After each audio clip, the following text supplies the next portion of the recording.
Hello and welcome back.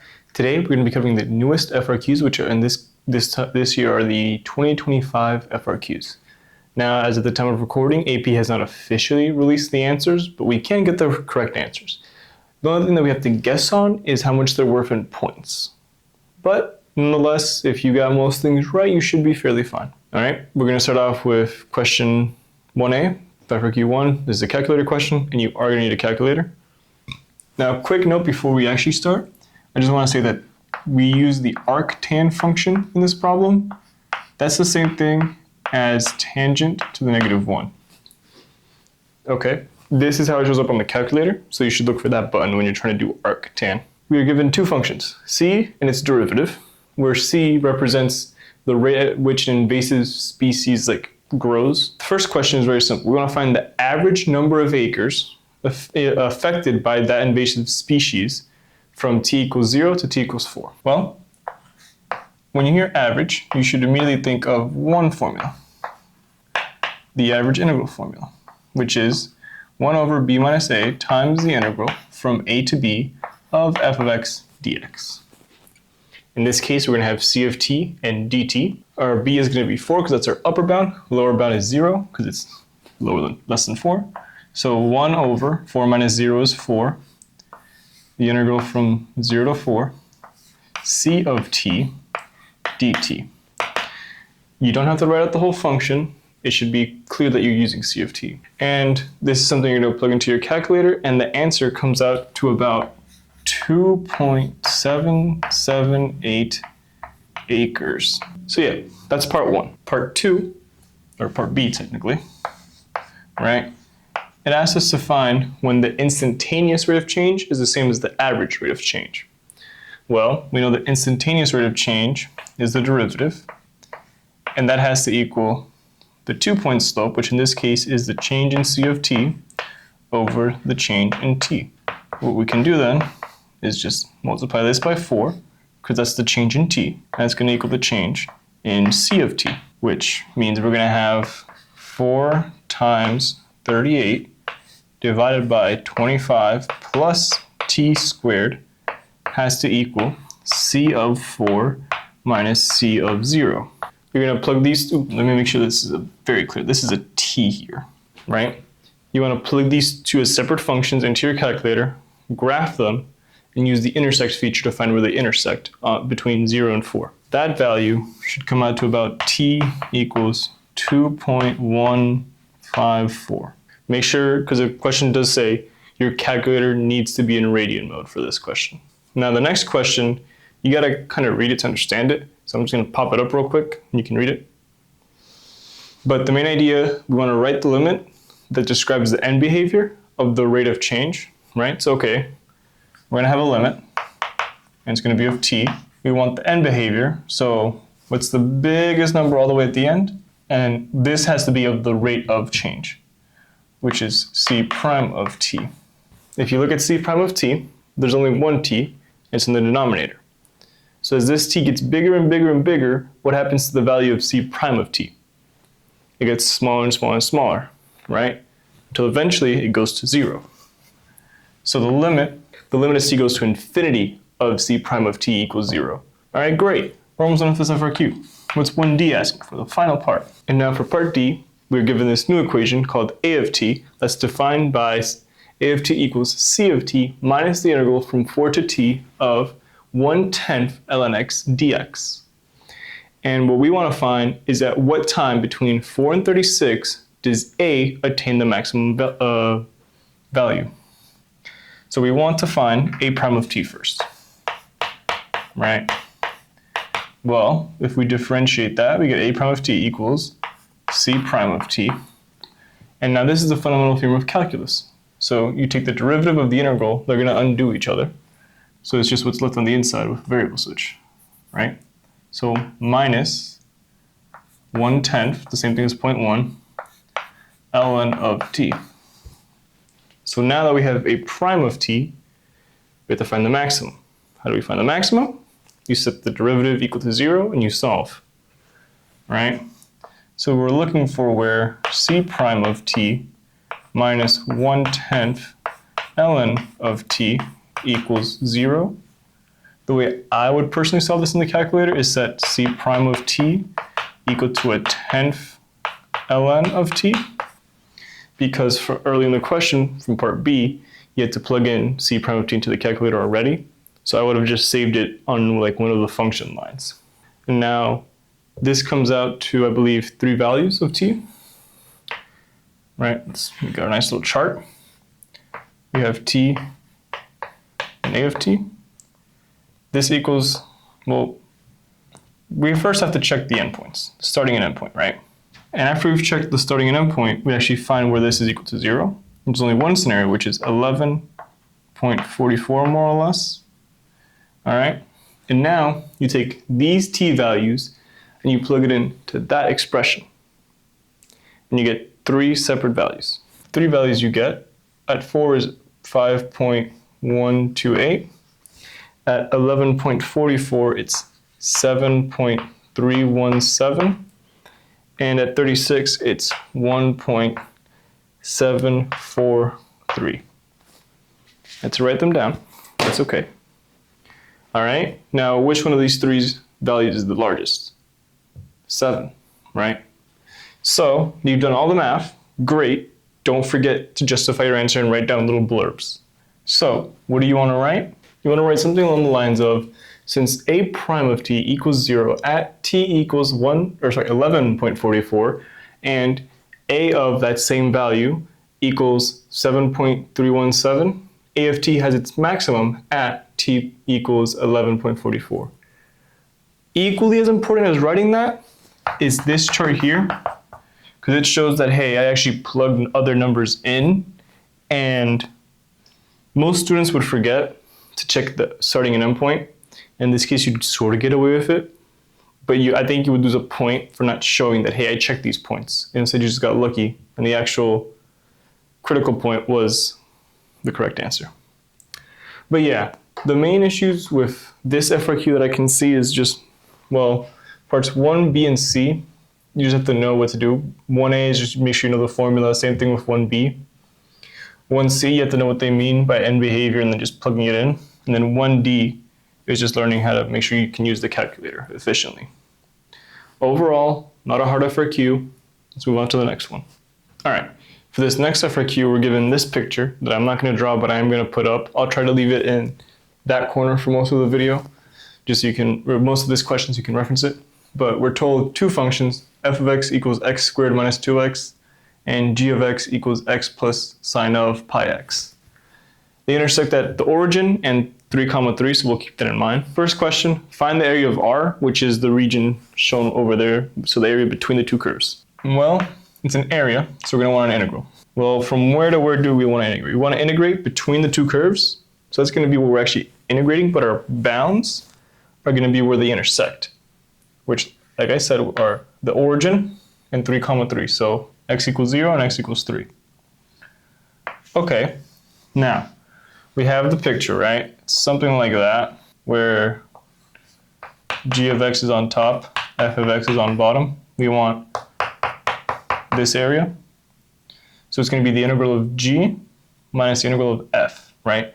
Because the integral of f is already covered by g, so we want to take that out. And then all we're left with is there that's more than above f, but below g still. So this will be the integral expression g of x minus f of x dx. This is what you want. Now you just plug this stuff in and evaluate it. And I got that it comes out to approximately 5.137. Very straightforward question. All right. I will admit this question does get a bit trickier, but we got this. Part B, it tells us that this same region, R, is now the base of a solid, of which the cross section is perpendicular to the x-axis, has a height, we need this information, height equals x, it's a height of x, right? And the base is the length of the region R. Base equals R. Okay, find the volume of the solid and show our calculations. What we right now have is this tidbit, but it actually extends into the board in this case, right? And it's squares. sorry, it's a rectangle. So since it's a rectangle, right, we know that area of rectangles, or a rectangle equals base times height. Perfect. Because we have our base, we have our height. So now we just have to get the volume. And volume is the integral of area, right? So the volume equals the integral, once again from 0 to 3, of the base times the height. Height is x times g of x minus f of x, whole thing times dx. This is the integral expression for the volume. Numerically speaking, it's about 7.705. Okay, a little bit trickier, but nothing crazy. All right, let me organize this and we'll get to part C. Now for part C, and I do think this is the hardest part of this entire FRQ section up until about question 6. So don't be discouraged if you got this wrong, but let's talk about it. It says, write but do not evaluate integral expression for the volume of the solid generated when R is rotated about y equals -2. That's a mouthful. Okay. So I'm gonna mostly use like Photoshop's editing picture of this so I can actually make it look nicer than just like a quick chalk drawing. But the idea essentially is we're gonna have the two functions, right? And we're gonna rotate about this line. So where am I? Here, let me use a different color. So the blue is going to rotate like that on the outside, right? But then the red is going to rotate same path, but on the inside, right? What does that mean? It means we don't want this green hole. The like simplest way, and this is how I always think about it, is pretend you have, right, on the XY plane, pretend you have this, a nice little bridge, right? If you want to make a donut, this part is going to go, let me make sure I stay consistent with the colors. The outside part of the donut is going to go noop, noop, noop, noop, noop, right? And then the inside part is going to do the same thing and then leave a little bit of space in the middle for the donut hole, right? And the way you get that is you subtract the top from the bottom, relative, and then you gotta make it sure you're relative to where you're spinning, right? So in this case, we spun about 0, so we just have -0. Spoiler alert, that's just not gonna do anything. But let's say we wanted to like rotate about a line down here. Let's say y equals -b, some random number b. Then we would have our function minus -b, right? Now volume, integral of area, we gotta get the area first, we gotta get the radius, right? Because volume is the integral of area, like I just said, which is gonna be the integral of pi r squared dr. What's our r in this case? We have 2. We have r outside, r inside. 2 different radii. And we're going to have r outside minus r inside. Now let's go back to our actual question. And with a little review of how to do it, let's tackle it, right? What's our r outside? What function? G of x, right? Okay, well then r inside has to be f of x. And we know the volume is the integral of area. In this case, we're going to use circles to make our weird looking donut because these are not going to be clean donuts.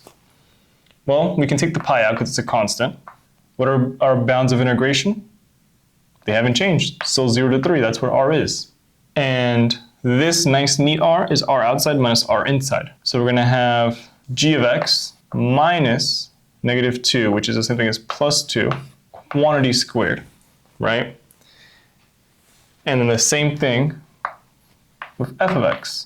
And then dx instead of dr. So this is the answer. We do subtract them because that's how we get our donut hole. Let's go over it one more time. We know volume is the integral of area. In this case, we're doing circles, so we're doing pi r squared. Pi can come out to the front. Perfect, right? our region R is still only existing from 0 to 3, so those are integration bounds. Cool. But hold up. Our region R wants to be revolved around the line y equals -2, right? So we got to account for that by saying, hey, we want from G all the way to y equals -2, and then we want from F all the way to y equals -2. So you subtract that area, but because it's -2, we add 2. And these are our outer and inner radius, right? For part D, we're given g prime of x, and we're asked to find between 0 and 1 at which value the tangent of f is parallel to the tangent of g. That means we're trying to find where the derivatives have the same slope. This should be the easiest part of the question. What's the derivative of f? It's 2x minus 2. So now we set these two equal to each other. We get 2x minus 2 equals 1 plus pi cosine of pi x. All right, I would personally move the 1 over to get 2x minus 3 equals pi cosine of pi x. Then you just gotta plug this into the calculator, figure out where they equal each other, and that comes to be about x equals 0.676, and that'll be your answer. Second FRQ, overall, this is a harder part than the hardest of part 1, there's FRQ 1, but the rest was very manageable, so long as you just took a second to calm down and understand, you're thinking of the test, I only got 15 minutes to do this FRQ, then I'm behind schedule, I gotta make sure I get it right the first time, I gotta make sure I think straight. That is sometimes the worst way to go about it. It's best to always reread a question. Maybe if you just didn't get it, move on to the next, you can move on to the next FRQ with the calculator section, but it might be worth it to just slow down, reread, think about, okay, what do I know that even if it's like something simple, like the area of a rectangle is base times height, that can help you. But yeah, and make sure your calculator's in radians like the test shows. But yeah, overall not too bad. Let's move on to FRQ 3. All right, now for the third FRQ, we're given this chart where T represents minutes and R represents words per minute. So the first part is just to approximate R prime of 1 using the average rate of change from 0 to 2, and then show your work and include units of measure. Okay, well, we know R prime of 1 is going to be an approximation, right? Because we're told to approximate. And this is going to be the change in R of t over the change in t. Well, change in t, it's from 0 to 2. 2 minus 0 is still 2, right? And then R of t end is 100 minus 90. 100 minus 90 is 10. Divide that by 2, you get 5. What about our units? This is 5 words, because R of t is words. And then we divide, so it's per t. In this case, t measures time in minutes. And that's your answer. Very straightforward, part A. Free, easy point. Part B says, well, it asks, must there be a value c for between 0 and 10 such that R of c is equal to 155? Well, how can we think about this? Well, we don't have the number 155 given in any exact value. We don't have a function. And it's between 0 and 10, which is the range of our chart. Okay. What theorems can help with this? Not mean value theorem, intermediate value theorem. Well, sometimes you know what the theorem means, you forget the name. What the intermediate value theorem says is since R is differentiable, which it does state in the question, right? That means that it's a smooth, continuous function. And that's how we exploit it. Because if it's smooth and continuous, right, the function, right, let's say it starts at the white dot, ends at the white dot, right? That means every value between these two white dots has to be achieved. So for all we care, the function can go all the way up here, screw around, but then it has to come down. On the way down, it's going to hit all those points in between. Between the two red lines, which are the y values of our start and end points, the function, since it's differentiable, at some point has to hit them. Now let's apply that to the question. Is 155 between our 2 points somewhere? Yeah. Yes. it's between 150 and 162.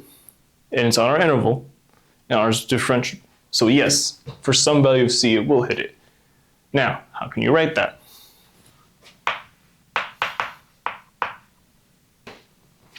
What you want to write is something along the lines of, since r of t is between 0 and 162 for the interval t from 0 to 10, and, this is key now, r of t is differentiable, there must exist some c such that r of c equals 155 by the intermediate value theorem, right? I wrote IVT. On the actual test, you should not write IVT. You should write it out even if you misspell it. They don't take off points for misspelling as long as it's not too bad. Okay? You just write that down and you're golden. Perfect. Now, let's move on to the next question. All right, now for part C, we're asked to use a trapezoidal Riemann sum with 3 subintervals to approximate the integral from 0 to 10 of r of t, right? So the integral 0 to 10 r of t is approximately, okay, hold on, trapezoidal, let's just quickly review that, right? So we're gonna have some chunk of the function like this, right? What we're gonna do, we're gonna take this point, then we're gonna, let's call them A and B. We're gonna do A plus B over 2, so we'll end up being in the middle, times the change in x, right? Okay, well A and B are gonna be our function, right? So let's do it. Let's start off with the easy part, the change in x on the first part. That's just going to be 2 times, the end point is 100, starting point's 90. That's going to be over 2, not 900. Then you add it to the next one. From 2 to 8 is 6, times, ending is 150, starting is 100, over 2, plus 8 to 10, that's again 2, of 162 plus 150, over 2, and that is our approximation. And our approximation equals 1,252. Great. Just make sure you remember the trapezoidal rule for this, and it's an easy problem. All right, now for the last part of this FRQ, this is a very easy part. We're told that W of t is measuring the words per minute, and we want to figure out how many words have been read in 10 minutes from start to finish. Okay, so this is giving us words per minute, so it's actually the derivative, and we're going to have to integrate it, right? So the integral from 0 to 10 of negative 3/10 t squared plus 8t plus 100 dt, right? Okay, this is going to equal negative t cubed, because we're going to add 1 to the power, which is going to make it t cubed, divide by that new power, so divide by 3, they're going to cancel out. So it's negative t cubed over 10 plus, power rule again, 4t squared plus 100t evaluated from 0 to 10. Okay, it is a bit annoying to have to plug in this, but you can do it. Final answer does come out to 1,300 words. And that's it for this third FRQ. Overall, very easy FRQ. Maybe you forgot which theorem it was. You could just say by some theorem. That hopefully gets you the point. But overall, very nice and easy. Let's move on to the fourth FRQ. Okay, for this fourth FRQ, we're given a nice graph of f. I'm going to put it up in this corner and just keep it up for the whole problem. And you'll see on this side my small edits to see the space that I'm visualizing. But part A, very simple. Find g prime of 8, and then just give a reason for your answer. Well, if g is related to f by this integral expression, right? That means g prime of x is going to equal f of x, right? and 8 is about here, and this is at the point 8 comma 1, right? Which means, let me write down 4a real quick, g prime of 8 equals f of 8, which is just 1. Very straightforward, nice and easy. Let's move on to part B.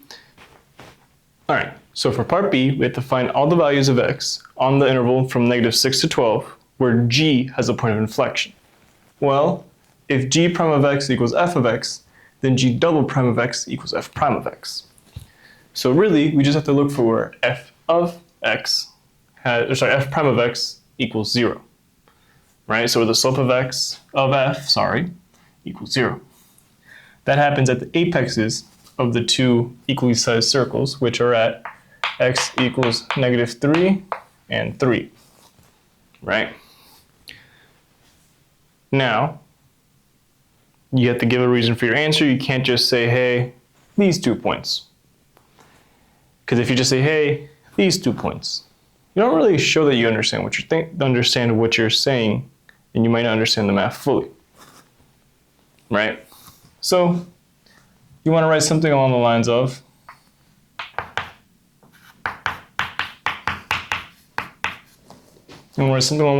since g double prime of x equals f prime of x, and f prime of -3 and f prime of 3 both equal 0, g of x has a point of inflection. I abbreviated to POI. Do not do that on the test. Write out point of inflection at x equals -3, comma 3.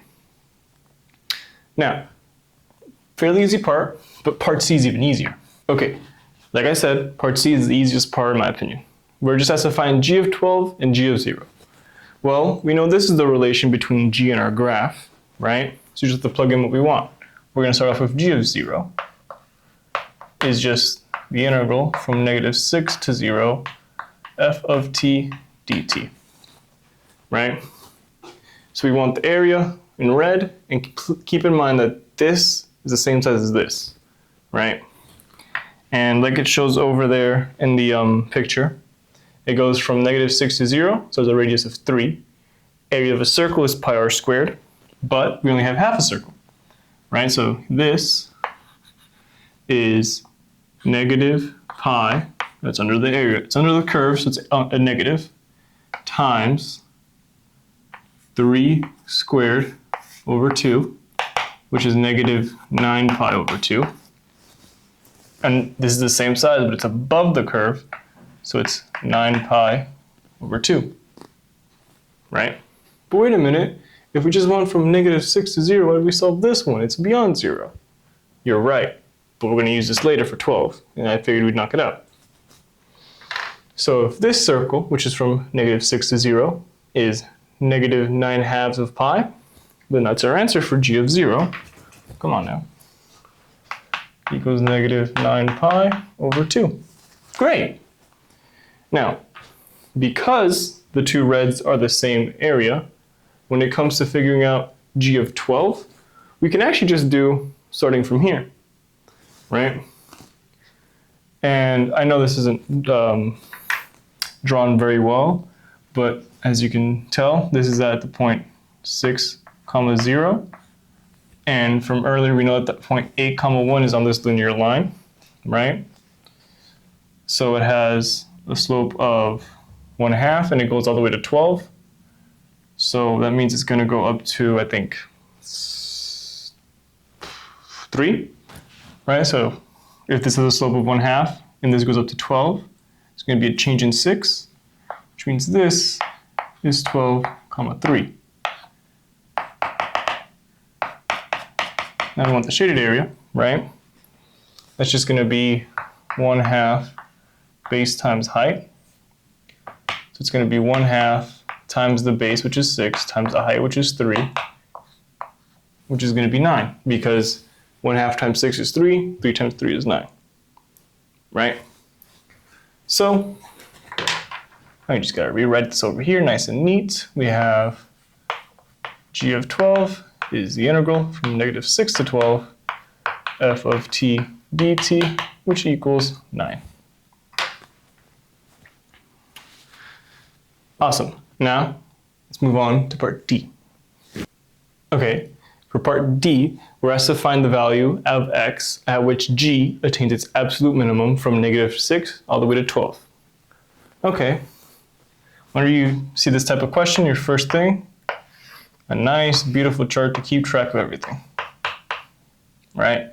We start at -6 and we end at 12, so we're going to want those 2 points. And I know there's only 2 more points. I'm going to cheat and make mine nicely sized already. Right?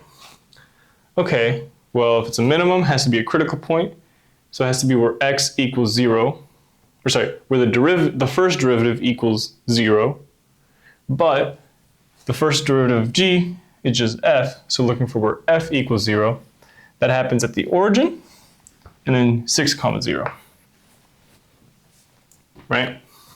Sweet. We can already fill in half of this from the last part. Right? We said this was 9. We said this was -9 over 2 pi. Okay, let's do the rest, right?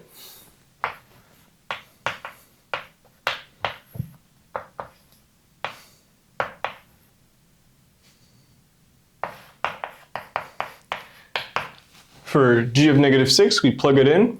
And when you see the same bound, we should just stop because you know you're just going to get 0. Right? And then remember, then we go from -6 to 6. These are the same size. So one's negative, one's positive, same magnitude. You also get 0. Right? So now you've shown all your work checking it. You just got to write the quick sentence, something along the lines of, so since g prime of x equals 0 at x equals 0, and g of 0 is equal to -9 over 2 pi, g of x has its absolute minimum at x equals 0. Overall, this is a very easy FRQ again. So yeah, there was that one tricky question on FRQ 2. And yeah, FRQ 6 is a bit weird. But in between them, it's pretty easy so far. Let's move on to FRQ 5 now. All right, for FRQ 5, we're told there's 2 particles, h and j, which I'm going to color code. And we're given h's position function as a function of time and j's velocity function as a function of time. Part A asks us to find when the velocity of particle h, what is the velocity of particle h at t equals 1? And then obviously show our work. Okay, well, we know that the derivative of position is the velocity function, right? So let's differentiate this. It's chain rule. Great, right? So we're going to say u equals t squared minus 4t. So then we get du is equal to 2t minus 4. Great. So then we want to differentiate e to the u, right? Oh wait, that's just e to u, right? But then we got to go back into the x world, so we get e to the t squared minus 4t, all of that, times du, which is 2t minus 4. Okay, great. Now we got to plug in t equals 1. Right? Let me just make this 4 a bit clear. We get 1 squared minus 4t, sorry, 1 squared minus 4, which is going to be -3. And then 2 minus 4 is going to be -2. So the velocity of h at t equals 1 is -2 times e to the -3. Cool. All right. Now, let's go to part B. During what open intervals of time from 0 to 5 are they moving in opposite directions? Okay, we're going to have to use both particles, so let's get to it. Let's pick up where we left off with particle h, right? This is the velocity function here. Let me write that explicitly, right? So we want to see where it changes directions. Where does that happen? When the velocity equals 0, right? So how can that equal 0? Well, this won't really be able to do much because we can't raise e to some power and get a 0 out of it. So what we have to do is set this equal to 0, and that'll happen at t equals 2, right? So now we gotta draw our little derivative line from 0 to 5, right? And it's gonna break up at 2. Okay, well let's say we plug in t equals 1, right, like we did last time. It's negative. Okay, and then let's say we plug in t equals 3, right? Here we get 6. This comes out to a positive number, so it's positive. Cool. But now we gotta do the same thing for particle j, right? Which is 2t times t squared minus 1, that quantity cubed. Okay, well, we first can set the outside to 0, which will happen at t equals 0. So that's not going to be much help, right? Then we can set the inside equal to 0, and that's going to happen at negative 1 and 1, but we can't have negative time, so it really only happens here at 1, right? So let's plug it in, see what we get. If we plug in, let's say 2, this is a positive, this is a positive, that's going to be positive, right? If we plug in, let's say a half, this will be positive, but this will be negative, right? Okay, what does that mean?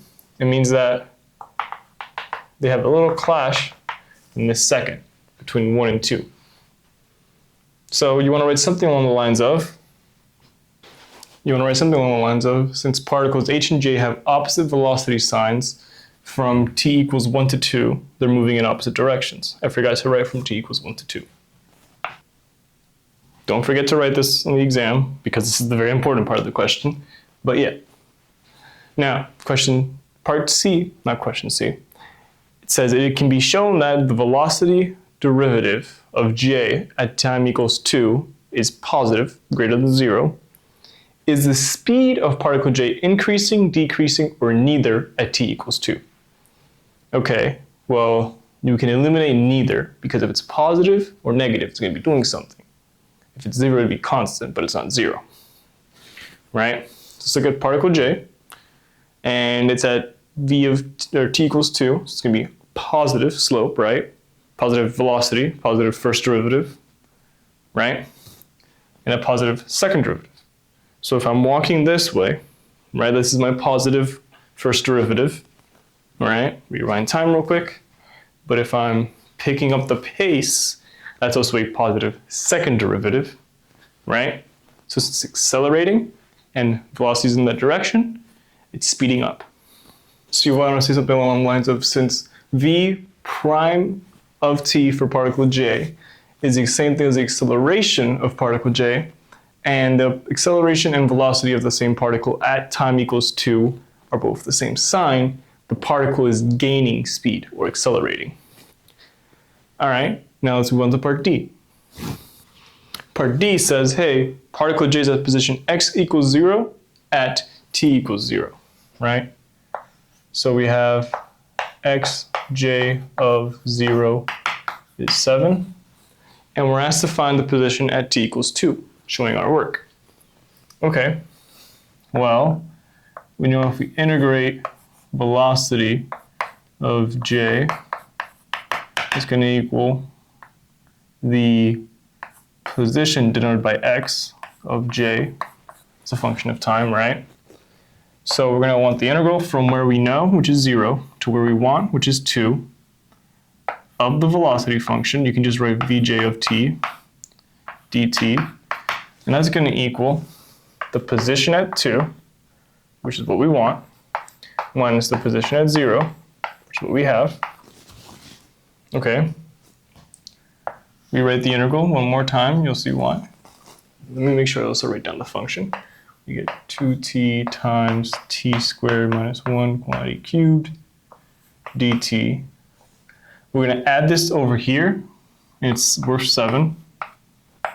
And this is equal to the position at 2, right? Okay, cool. Let's actually do some u sub then, right? We're going to let u equal t squared minus 1, du equals 2t. So we get the integral, if we plug in t equals 0, u equals -1. If we plug in t equals 4, we get u equals 3 of u cubed du. Then we add 7, right? We integrate this, we get u to the 4th over 4, evaluated from -1 to 3. Then you add 7, right? At this point, you can do the math. I have the answer written down. It comes out to 27. And that is our answer. Awesome. Now, that's first 5 FRQs. Admittedly, the 6th one is a bit trickier, but we got this. Let's move on. All right, last FRQ. If you know what this one is, it's not as bad as it seems, but I personally think the wording is just bad. But yeah, we're just given this implicit function. And the first step is simple. Show that dy dx is this. Well, let's get to it, right? We're going to differentiate everything. It's just going to be mostly the power rule. We get 3y squared dy. Actually, I'll color code the dy dx's with red, right? Then you have minus 2y. That's just it because you subtract one from the power, you just get y. Dy dx minus dy dx, right? Plus x over 2 equals 0. Well, we can factor out a dy dx from a lot of this, right? Times 3y squared minus 2y minus 1. And we still have plus x over 2 equaling 0, right? Well, we can move the x over 2. So we get dy dx times 3y squared minus 2y minus 1 equals negative x over 2. Then you just divide by all of this. And would you look at that? Dy dx equals negative x over 2 times all of that mumbo jumbo. All right, not bad. Some easy implicit differentiation. Now, let's go on to what I think is one of the most, I'm going to say, front-loaded questions in the sense of you read it and you go, what is this even asking me to do? And it's not hard calculus, it's very simple. It's just there's so much thrown at you that you might be disoriented. And that's perfectly fine. But let's break it down, right? There's a point P near, there's a point P on the curve G that's near 2, negative 1. We're going to write down bit by bit what we got with the x-coordinate of 1.6, right? Use the line tangent to the curve at 2, negative 1 to approximate the y-coordinate. Okay, so this is what we're given to use, which means, hey, you're given this, you better use it. And this y is what we want to find,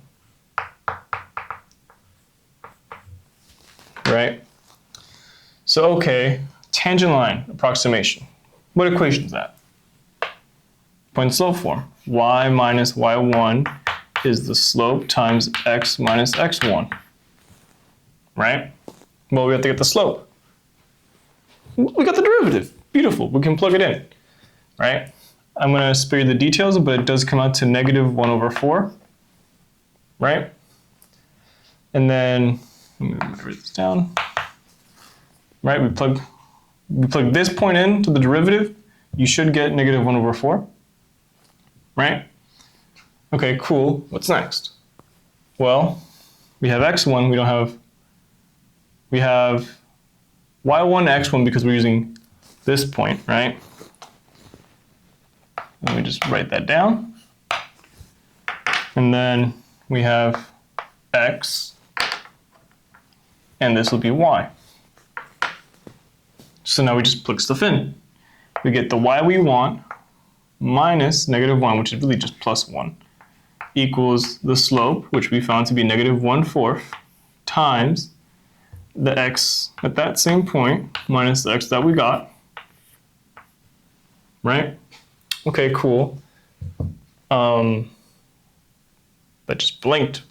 But this is negative 0.4, so we get y plus 1 equals negative 1/4 times, I did this in my head, but you get negative 4/10, right? Multiply this out. Y plus 1 is going to equal negative 1/10. You add 1. Y equals 9/10. Wow. It's a lot simpler than what it looked, right? Unfortunately, it was just a matter of knowing to not panic and how to like decipher what it means. But yeah, I hope that this showed that, hey, this isn't as bad as you think. Quick little error that I caught. It wasn't 9/10, it was negative 9/10 because I forgot to multiply out the negative sign here. This is why you should always go back, even when you are done answering the question, you're confident with it, and just check your math. Because I was about to start recording for part C, and I noticed, I forgot that. But yeah, negative 9/10. All right, now for part C, we're asked to find where the tangent line is vertical, right? And then find the y coordinate of where that happens. Well, what does a vertical tangent line means? It means that your derivative has the denominator equaling 0. So we're going to look for where 3y squared minus 2y, not just y, sorry, minus 1 equals 0. And this is just going to be the quadratic formula, right? We're going to use y equals negative b plus or minus the square root of b squared minus 4ac, right? Times negative 1, I'm just going to flip the sign there. You divide that by 2a, in this case 6. Okay, right? Y equals 2 plus or minus square root of 4 times 3 is 12 plus 4 is 16. Square root of that is going to be 4. You divide by 2. Sweet. We add that, we get 6, then you divide by 2, you get 3. Right? Then you have 2 minus 4 is negative 2. Divide by 2, you get negative 1. So that's 2 points. But the problem said where x is greater than 0 and y is greater than 0. Right? So we can discard y equals negative 1. Now you write something along the lines of, since dy dx has a denominator of 0 at y equals 3, the tangent line is vertical at y equals 3, and just show your work. One of the easier parts, you just got to make sure you don't mess up your algebra. And now for the very, very last part of this whole FRQ section, a particle moves along the curve h, which is given here, and at the instant that the point is at 4, 1, the dx dt, the change in x with respect to time, is equal to 3, and we're just asked to find dy dt at the same time. Okay, this is far, far easier than you guys may think, right? Well, this is our function. We want to differentiate it, so let's differentiate it, right?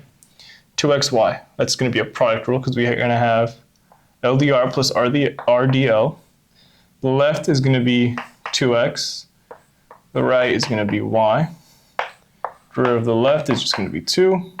Derivative of the right is going to be dy dt, and dx dt. You want to take everything in terms of t and write that down because it's going to actually make what you're trying to find pop up. I didn't forget to write it down, I just forgot to do it physically. My head was there. But that's okay. We show our work and we recover work, right?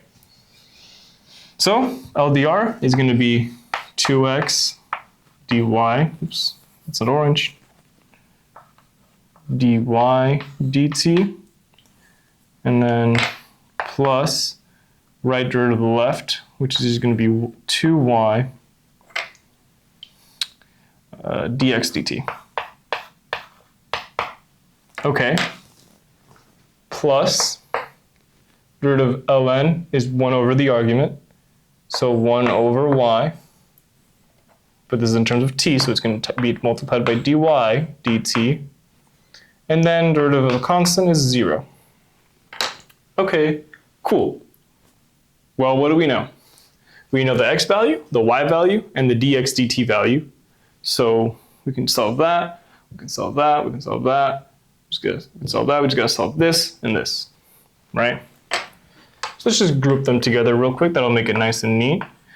dy dt times, here we have 2x, and then we have 1 over y is going to equal, this is the only dx dt term, so we're going to move to the other side and get negative 2y dx dt. Okay. At this point, I'm going to just plug in the values and see what we get. We can't plug in dy dt just yet.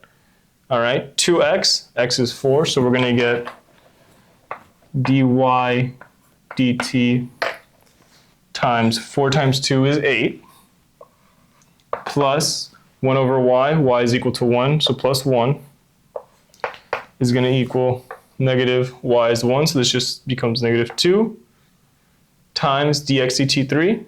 2 times 3 is 6. So I'm going to bring it up here, right? We get 9 dy dt equals negative 6. So you get a final answer of dy dt equals negative 2/3. And that's it. You're done with FRQ 6. You're going to follow the FRQs. You get to go home and enjoy summer. Whew, but wait, what if you want to do math during the summer? There will be a linked video that I made to that in about a few minutes after the YAP session about reviewing this. All right? So, quick review. FRQs 1, 3, 4, and 5, relatively all right. They each had their own difficulty, but it wasn't anything crazy. FRQ 2, I think it was part C, was a little bit weird, but you only had to write and evaluate, and you could hopefully pick up a couple points there. And this one, FRQ 6, is it's, in my opinion, not the hardest one. I think it's the most poorly written one in the sense of the math is reasonable. It's just the average student is going to look at this and be like, what do I even do? Without knowing that they're fully capable of doing all the math, because the math itself is not hard, it's just learning what to do. Overall, I think it was an easier batch of FRQs with one outlier being this one, but it wasn't math difficulty like I said. But yeah, if you found any of this helpful, consider leaving a like. If you're trying to keep getting some more FRQ practice before your test, there's a whole playlist that I have about FRQs. And if I was, lacking in some places, leave a comment. I'll read it and I'll improve. And if I was maybe really helpful or confused you on this poorly written question, consider subscribing because I try my best. But other than that, have a good day.